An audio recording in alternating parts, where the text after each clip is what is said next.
और यदि स्वभाव में रोने का है तो मनुष्य अपना अतीत याद करके रोने लगता है। 50 साल पहले महाराज हम जब आईनी न घर में हमरा संगे इतना व्यवहार भइल बा बता नहीं सकता। अरे 50 साल पहले भइल तो आज कहे वो तनी रोगा। 50 साल पहले, आज तो नहीं हो रहा है ना, ये समझिएगा। यदि स्वभाव में रोने का है आप बैकुंठ में भी जाकर रोते रहिएगा, और स्वभाव में नाचने का है तो आप अभाव में भी रहिएगा तो नाचते हुए दिखाई देंगे। स्वभाव के साथ ये कैसे होगा महाराज? हर क्षण भगवत कृपा का दर्शन करिए।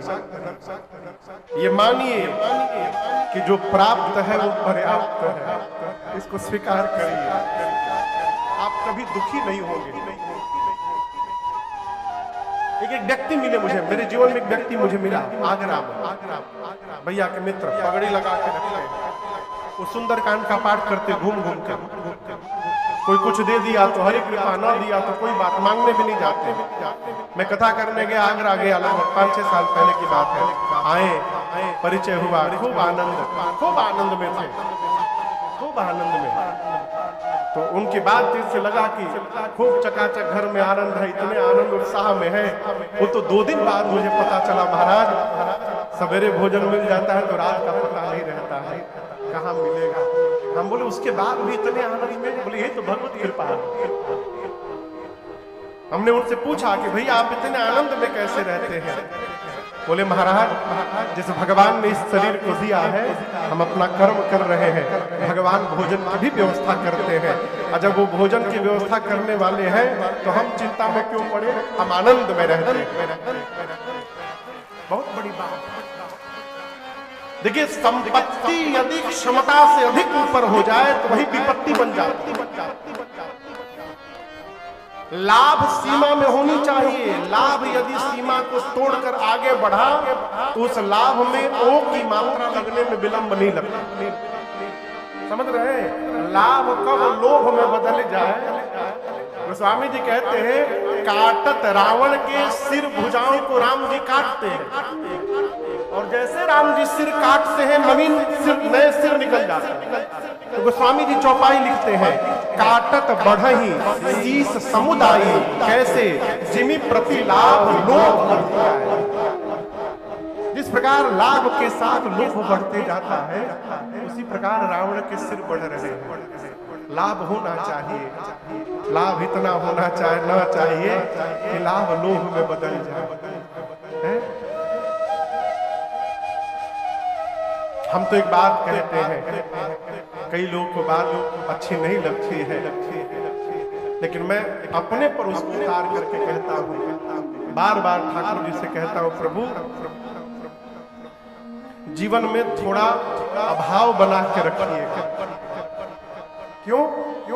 अभाव जब तक बना रहेगा भगवान को याद करने का स्वभाव बना रहेगा, भगवान की याद आती रहेगी, भगवत कृपा का अनुभव होता रहेगा।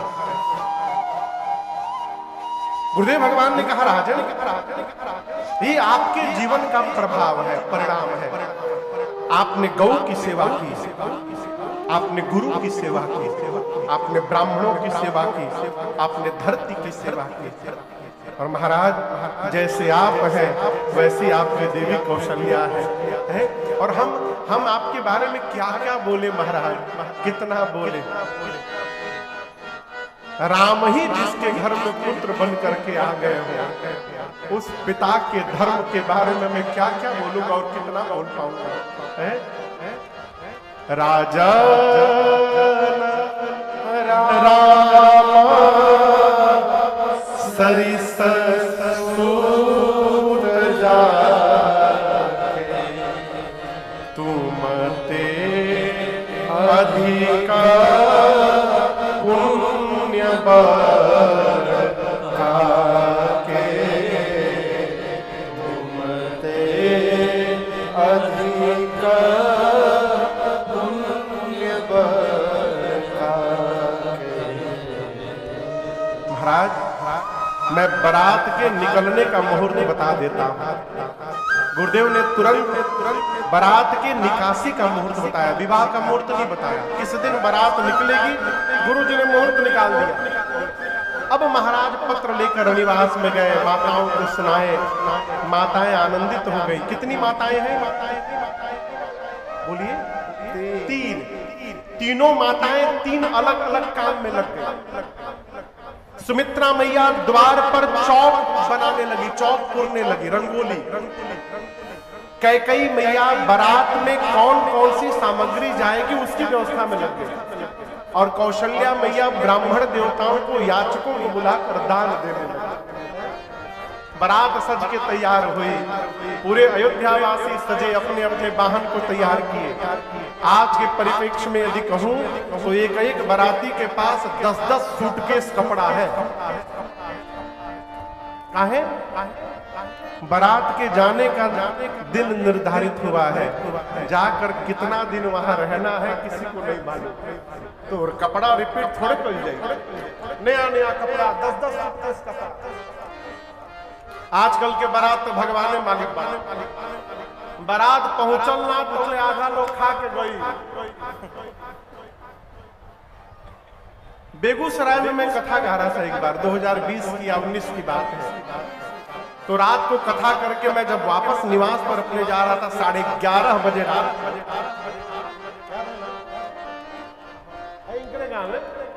निवास जी के गाँव है, घर की।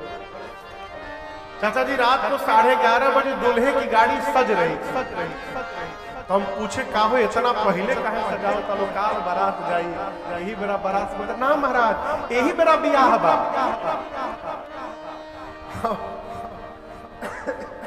अब हम सोचे कौन बियाह हुई, पंडित जी कौन बियाह कराए, हम सोची पंडियो जी कहे जैसन तोर लेन देन वैसन मोर पठवन। हमारे एक चाचा है, हम नाम ना बताएं, तो गांव में रहते हैं, शादी विवाह का पौरोहित्य का कर्म करते हैं वो। तो उनसे हम पूछे, ऐसे विनोद में पूछे, हमारे उम्र के, बोले चाचा कितना जल्दी तो बियाह करा दिल बड़े, वही बताओ। तो ले बाबू 15 मिनट में। तो हम पूछे कि बिहावा टिकल मैंने बेहवा बाँचल बाकी तलाक 15 मिनट में कौन बियाह हो? ना ना इसने समस्या आ गई। बारात पहुंचल तो ले बेटहा बेटिया में झगड़ा हो। बेटहा बोला पंडित जी जितना जल्दी होकर बियाह कराई हम अभी लेके भागे बारात। हम बोली अब तुरंत कराओ, 15 मिनट में बियाह पूरा, अब विदाई वही बड़ा हो। लेकिन राम जी का विवाह ऐसा नहीं हुआ। बारात सज के तैयार हुई, जितने शुभ शगुन है। आज आए थे एक आपके बगल में गांव है नेनुआ, कितना दूर हुई जैसे। नेनुआ के एक बाबा थे, पूज्य श्री बांके बिहारी बाबा, बांके बाबा हम लोग कहते थे। उनसे मैं बहुत रामायण के चौपाइयों को सुना। एक गीत उन्हीं के मुख से मैं सुना बलिया में पहली बार।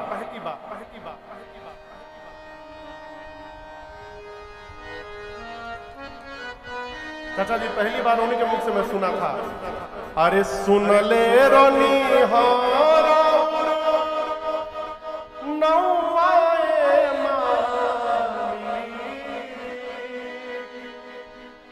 कितना दयालु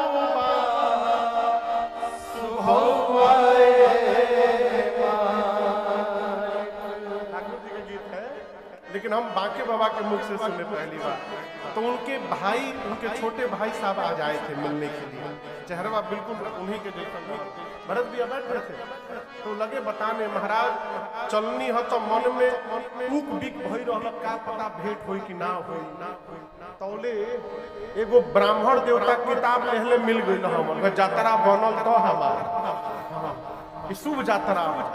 तौले आगे बढ़त है तो गौ मैया एगो बछड़ा के दूध पियावल दिखाई दे देला, दू गो जात्रा पर। तो उनकी बात मैं कहूं, ये सारे शुभ संकेत है।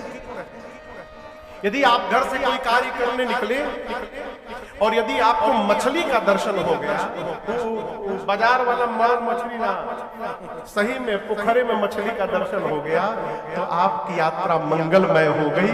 ये शुभ संकेत है। आप घर से निकले तो ब्राह्मण देवता हाथ में पुस्तक लेकर दिखाई पड़ गए, ये शुभ संकेत